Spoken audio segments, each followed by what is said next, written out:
மின்விசிறி சுற்றுகிறது, மின்விசிறி சுழல்கிறது. இந்த ரெண்டுலயுமே எது சரின்னு கேட்டிருந்தாங்க, தெரிஞ்சுக்கலாம் வாங்க. அதுக்கு முன்னாடி சுற்றுதல் அப்படின்னா என்ன, சுழல்தல் அப்படின்னா என்னங்கிறத நம்ம தெரிஞ்சுக்கணும்.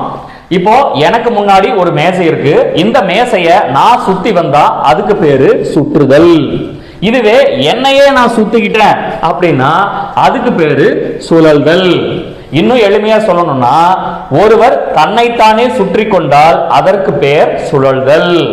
ஒருவர் மற்றொன்றை சுற்றி வந்தால் அதற்கு பெயர் சுற்றுதல். இப்போ இந்த 5 தொடர்களையும் பாருங்க. பம்பரம் சுழல்கிறது, பம்பரம் தன்னைத்தானே சுற்றுவதால் சுழல்கிறது அப்படின்னு நம்ம சொல்றோம்.